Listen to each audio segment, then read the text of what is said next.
Well friends,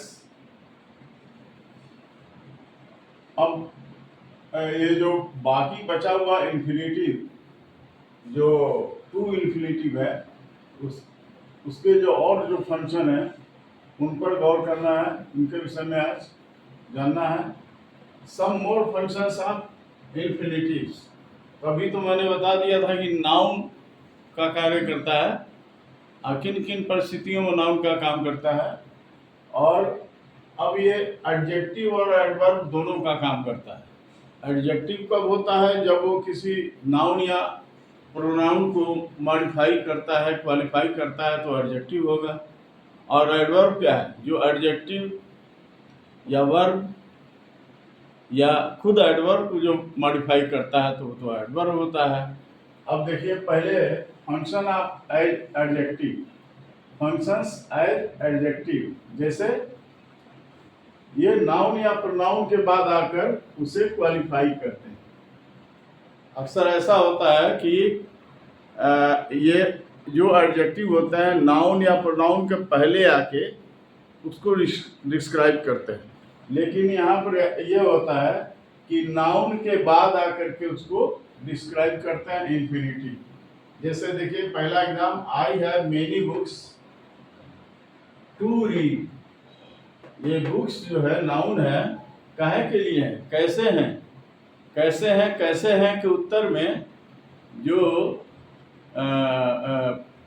प्रश्न का उत्तर जो देता है, जो आता है जवाब, वह उसका एडजेक्टिव होता है। बुक्स हैं तो कैसे हैं? तो पढ़ने के लिए, ये पढ़ने के बुक है।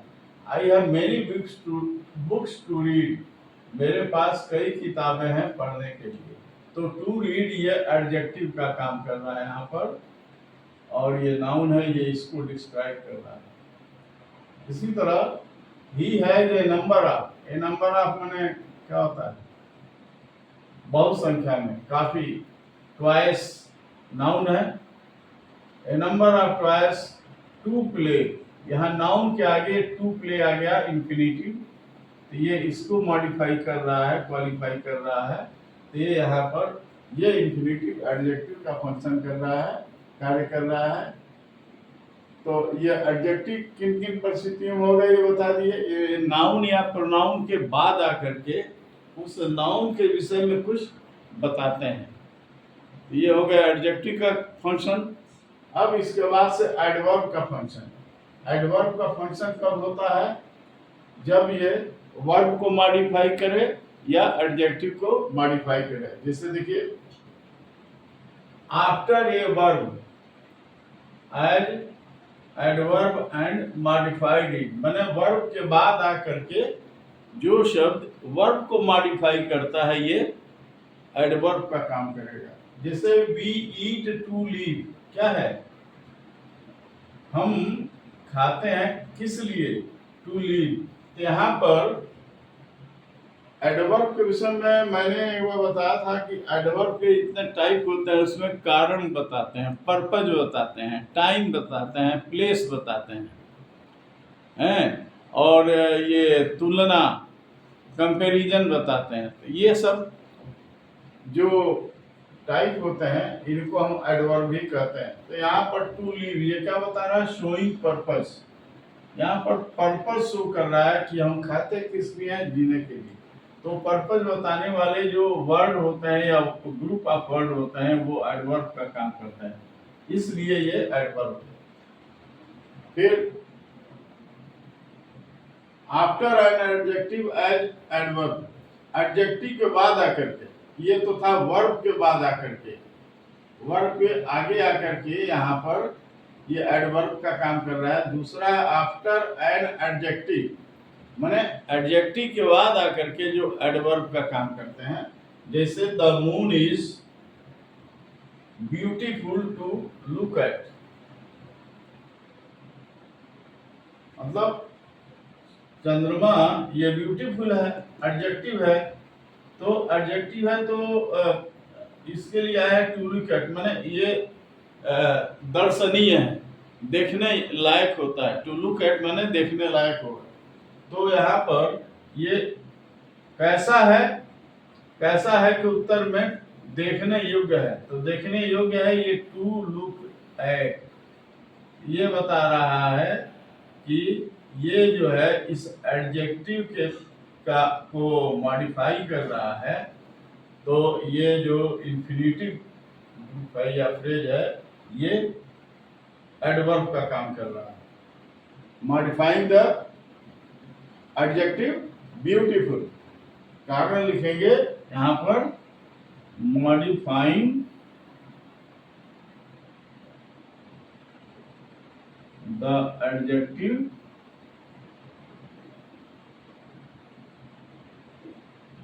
Beautiful.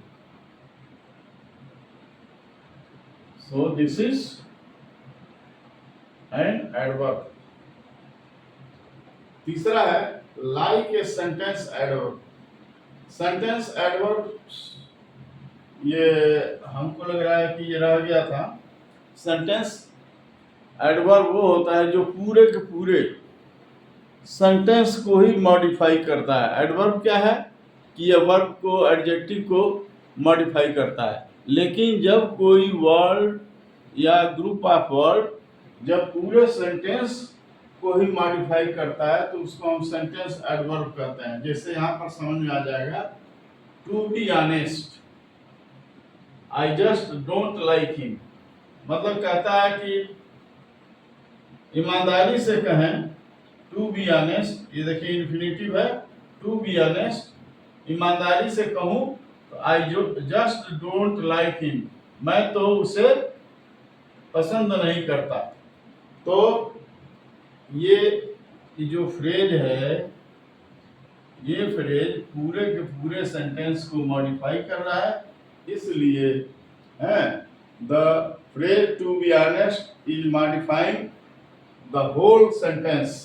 So this phrase, this infinitive phrase is called, is functions like an adverb।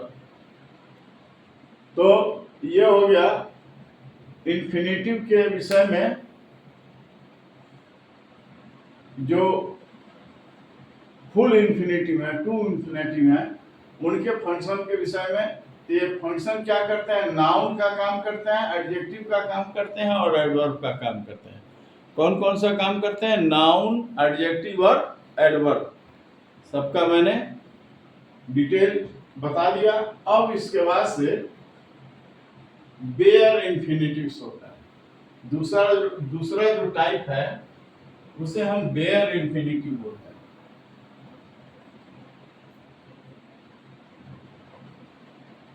Bear का मतलब इसमें विदाउट टू नहीं लगा रहता है।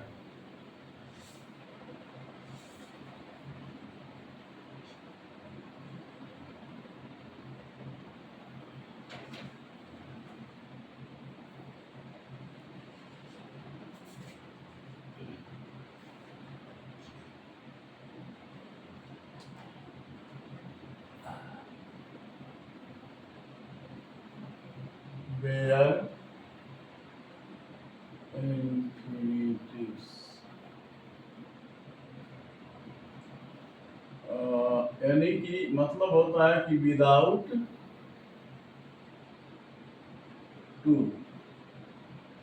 इसका भी ध्यान रखना है कि कहाँ कहाँ टू नहीं लगता है, और वो मैं बता रहा हूँ डिटेल में।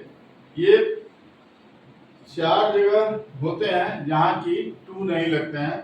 पहला है आफ्टर मॉडल्स, मॉडल ऑक्सिलरी जानते हैं ना, मॉडल ऑक्सिलरी।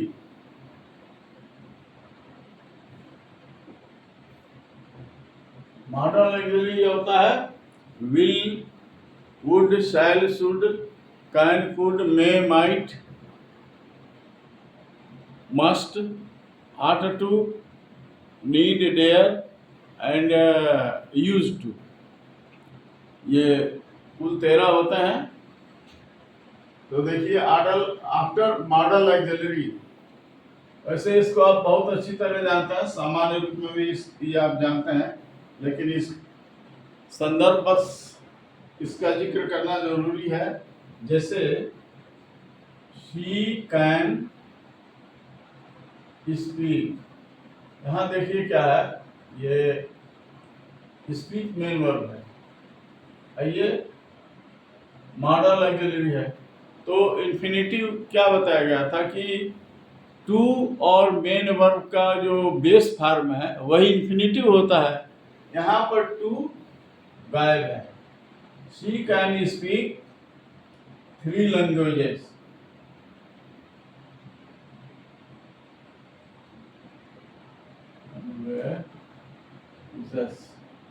यहाँ पर मेन वर्ब का बेस फॉर्म है, यहाँ पर टू गायब है। कैन मॉडल ऑक्सिलरी है, तो ये हो गया। वी, दूसरा उदाहरण, we must obey our parents. Should भी लिख सकते हैं, मस्ट, मस्ट हो गया ऑक्सिलरी, मॉडल ऑक्सिलरी। ये ओबे जो है मेन वर्ब है, इसके बीच में टू नहीं है, यहाँ पर टू नहीं है। ये ओबे जो है यहाँ पर इंफिनिटिव है विदाउट टू, बेयर इंफिनिटिव। फिर दूसरा टाइप है after काजेटिव verbs.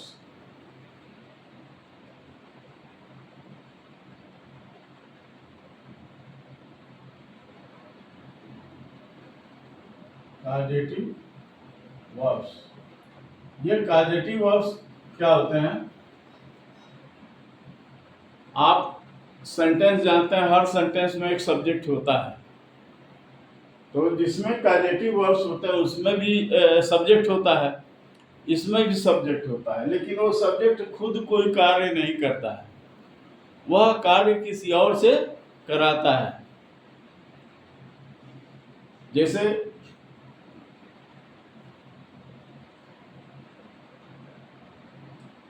I made my bike repaired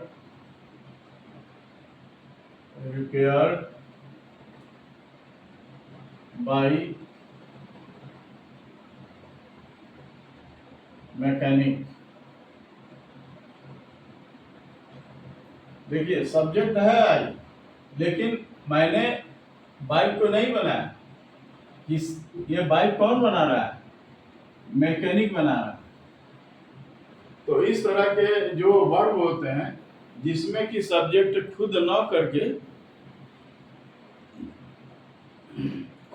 करके किसी और से कोई कार्य कराता है, ऐसे वाक्यों को, ऐसे वर्ब्स को काजेटिव वर्ब कहता है। माने कारण बनना, किसी के काम को होने का माध्यम बनना।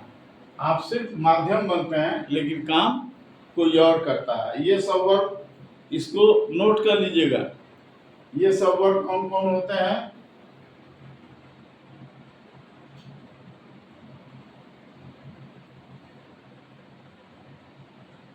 Make, have. इस पर मैं अलग से एक वीडियो बनाऊंगा, विस्तृत रूप से डिटेल में, तो सब समझ में आ जाएगा। Make, have, gate,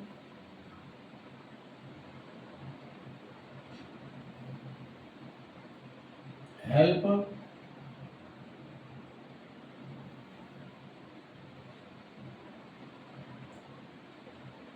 bed,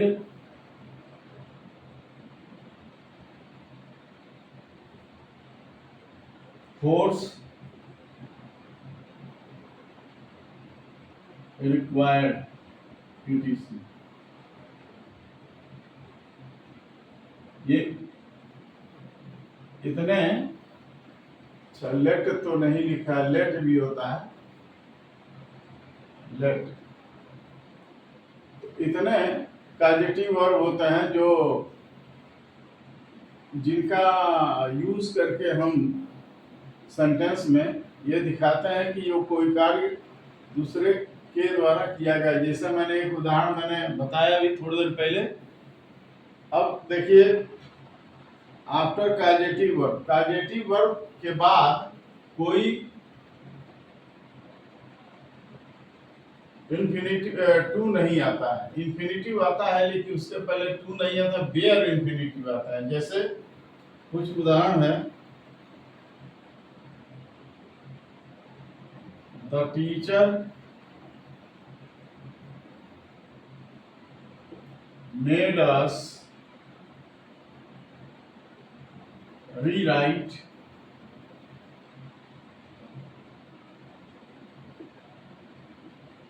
the essay।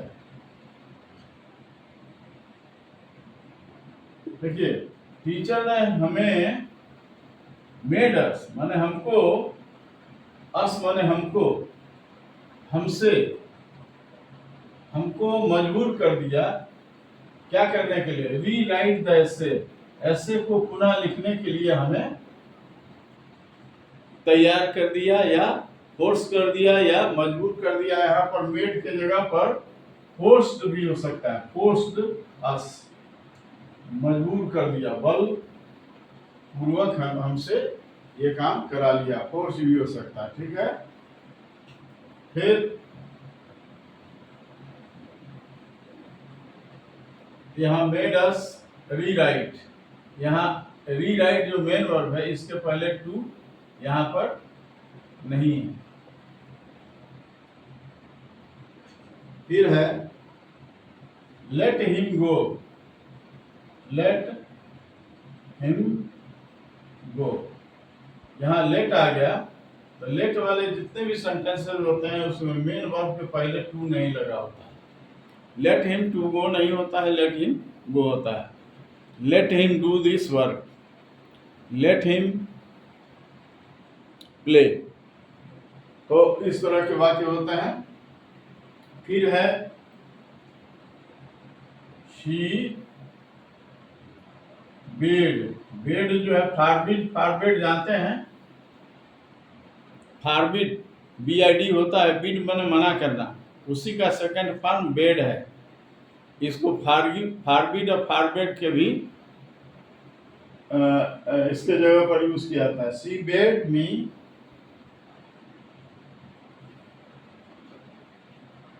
Go there, उसने, यहाँ देखिए मी मुझको, यहाँ गो मेन वर्ब है, यहाँ पर मेन वर्ब का बेस फॉर्म है। यहाँ पर मेन वर्ब तो ये है, लेकिन ये जो है एक सेंटेंस में दो वर्ब होता नहीं है, तो ये तो मेन वर्ब हो गया, तो ये जरूर इन्फिनिटिव है। इन्फिनिटिव है, इसके पहले टू नहीं लगा है, तो ये बेयर इन्फिनिटिव है। ये गो, यहाँ भी टू नहीं लगा है। फिर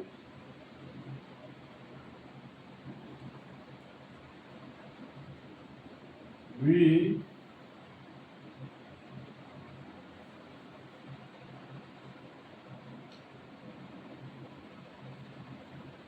हाँ, इतना उदाहरण है। अब ऐसे ही और सब गेट से भी बना सकते हैं। मैक का हो गया, हैड हो गया, आई जैसे हैव का होगा, I had a mechanic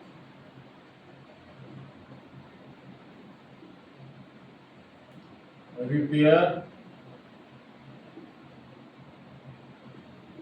my bike. I had a mechanic repair my bike, माने आई हैड का मतलब होता है कि मैंने किसी पैसे से या हायर करने से मतलब है, मैंने एक मैकेनिक को हायर किया, क्या के लिए, रिपेयर माई बाइक। तो यहाँ रिपेयर के पहले टू नहीं लगा है, टू रिपेयर होना चाहिए, लेकिन क्योंकि हैड आया हुआ है यहाँ पर रिपेयर नहीं। तो ये हो गया दूसरा टाइप, आफ्टर काजेटिव वर्ब्स। अब तीसरा टाइप है आफ्टर वर्ब्स ऑफ परसेप्शंस, ये सब नोट करते जाइएगा। After verbs of perception, perception माने क्या होता है? परसेप्शन माने तो एक तो होता है कि धारणा, अब परसेप्शन परसेप्शन माने एहसास, अनुभूति, अनुभव। जैसे ये इंद्रियों के द्वारा जो हम लोग जो अनुभूति करते हैं उसी को परसेप्शन कहते हैं। जैसे इसमें कौन कौन से वर्ब आएंगे देखिए, ये सब वर्ब मैंने ढूंढ ढूंढ के लिखा है। सी है, आप देखते हैं आंखों से, लुक है, फिर हियर है, सुनना, कान से सुनते हैं, लिसन है, ये भी वही है, कान से सुनना, और स्मेल है,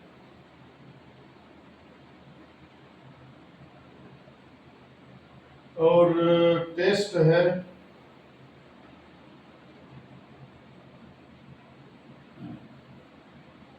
इनको इंट्रांजिटिव वर्ब भी कहते हैं। टेस्ट है,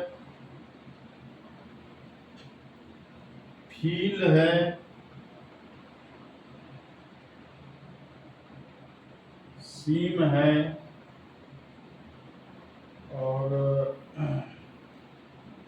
टच है।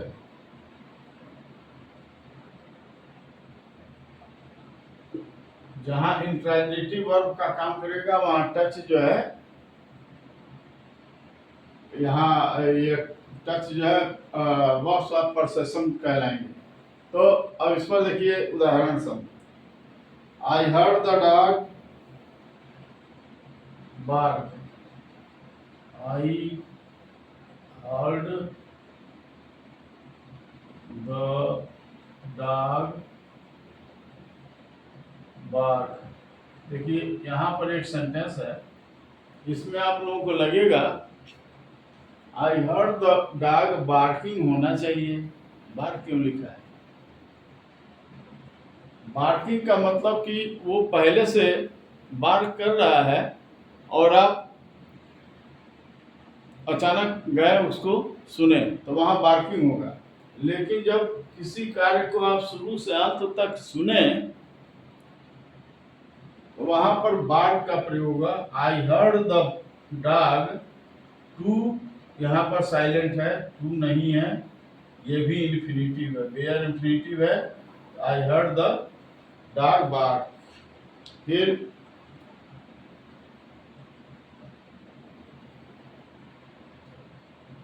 वी लिसन हर सिंग, वही चीज हुआ। सिंग, सिंगिंग भी हो सकता है, दोनों ही सही है, लेकिन जब इन्फिनिटिव की बात हो रही है तो ये सिंग ही रखेंगे। और टू सिंग, यहाँ टू साइलेंस है, देयर इन्फिनिटिव है। इसका अर्थ क्या हो जाएगा? सिंग और सिंगिंग में क्या अंतर हो जाएगा? सिंग अगर लिखते हैं कि मैंने पूरा उसका गीत सुना, पूरी गीत सुना शुरू से अंत तक, और जब सिंगिंग लिखेंगे तो उसका अर्थ ये हो जाएगा वो गाना गा रही थी और मैं आया और सुना, मतलब आप शुरू से वहां मौजूद नहीं होता है। तो ये फर्क पड़ जाता है सिंग और सिंगिंग में। फिर है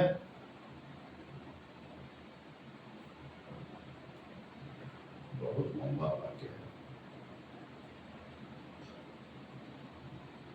we saw the children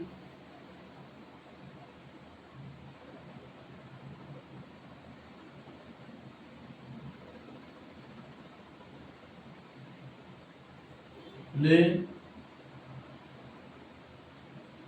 in the garden.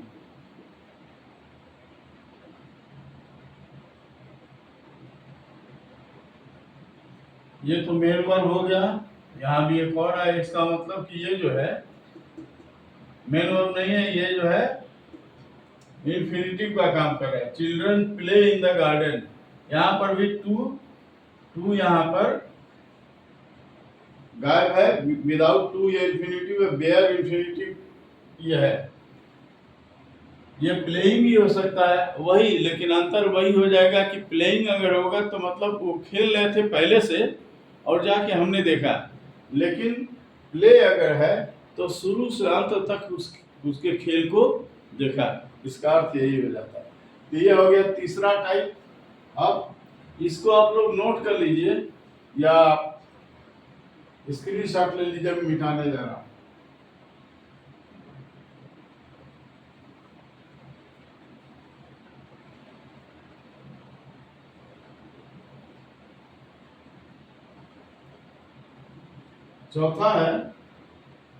चौथा टाइप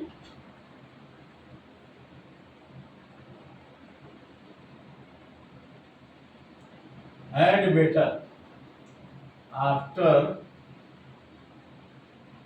had better आफ्टर या had better के बाद जो इंफिनिटिव आएगा वो बेयर इंफिनिटिव होगा। जैसे ये ध्यान दीजिएगा, हैड की जगह पर हैव हैज नहीं हुआ, हमेशा होगा तो हैड होगा। इसका अर्थ होता है कि बेहतर होगा, बेहतर हो, इस तरह से अर्थ होता है। जैसे इसका दो एग्जांपल मैं दे रहा हूं। ये किस लिए आता है? हैड बेटर का उपयोग आपको सलाह या चेतावनी देने के लिए आता है, सलाह या चेतावनी देने के लिए। जैसे यू हैड बेटर, यहाँ लिख देते हैं सलाह या चेतावनी।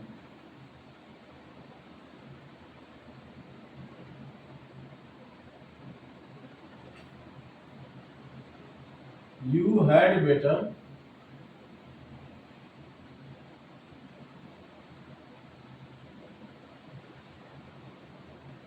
leave now। इसका अर्थ हो जाता है, देखिए यहाँ हैड बेटर तो ये हो गया आपका हेल्पिंग वर्ब है। यू हैड बेटर नहीं, ये मेन है। यू हैड बेटर, ये मेन वर्ब के तरह से इसका इस्तेमाल हुआ, क्योंकि हैड के बाद से मेन वर्ब नहीं है, तो ये मेन वर्ब होता है तो हेल्पिंग वर्ब हो जाता है। और यहाँ कुछ नहीं है तो यही मेन वर्ब है। और यहाँ पर एक और वर्ब है बेस फॉर्म, इसका मतलब कि ये आगे वाला ये इंफिनिटिव है और यहाँ टू नहीं है तो ये बेयर इंफिनिटिव है। You had better leave now, मतलब अच्छा है, बेहतर है कि तुम यहाँ से चले जाओ। लीव माने चले जाना, छोड़ देना, यही होता है। अब यहाँ से चले जाओ। फिर दूसरा उदाहरण, जब किसी को कहेंगे तो हमेशा यू ही होगा। इसमें सलाह देंगे या चेतावनी देंगे तो सामने वाला यू होगा, हमेशा सब्जेक्ट यू होगा, यू होगा। यू हैड बेटर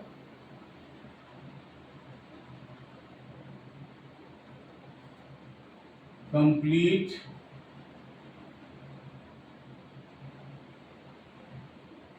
इट, अच्छा होगा कि तुम इसे पूरा करो, बेहतर है कि तुम इसे पूरा कर दो। तो ये हो गया चौथा। अब एक लास्ट रह जाता है पांचवा, जो कि बुक में नहीं था, मैं बता रहा हूं। आप मॉडल ऑक्सिलरी में आते हैं नीड और डेयर। नीड का मतलब की जरूरत होना, डेयर का मतलब हिम्मत होना, साहस करना। ये सेंटेंस में अगर निगेटिव सेंटेंस में, पॉजिटिव में तो नहीं लेकिन निगेटिव सेंटेंस में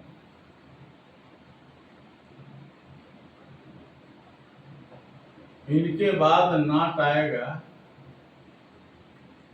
इनके बाद नॉट आता है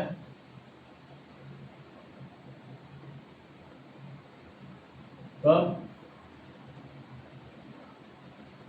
बेयर इंफिनिटिव का प्रयोग होता है।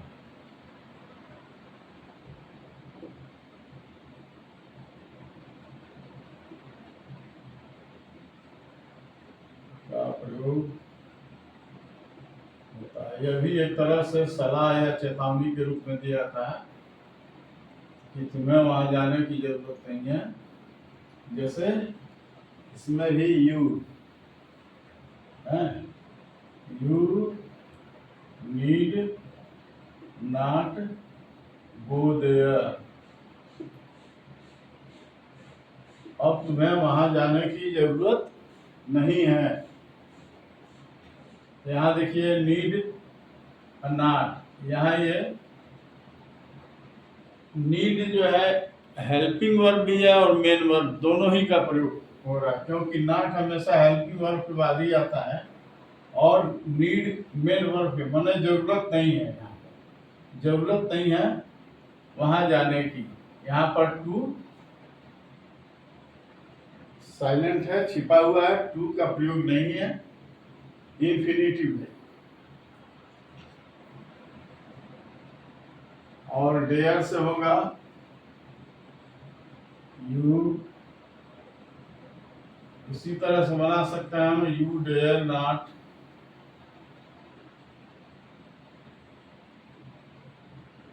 गो देयर। अब ये डेयर लिख दिया तो इसका मतलब ये हो गया कि तुम्हें वहां जाने की हिम्मत नहीं है। तो ये हो गया बेयर इंफिनिटिव्स का भी। तो इन दो वीडियो में मैंने फुल इन्फिनिटिव और बेयर इन्फिनिटिव्स दोनों को मैंने एक ही फ्रेम में दो वीडियो में समेट दिया है। और आशा करता हूं कि ये वीडियो आप लोगों को अच्छा लगा होगा। अगर आपको ये वीडियो लाभदायक लगा हो तो कृपया लाइक सब्सक्राइब करें और कमेंट में भी लिखें कि मेरा मेहनत कैसा लगा आप लोगों को। धन्यवाद।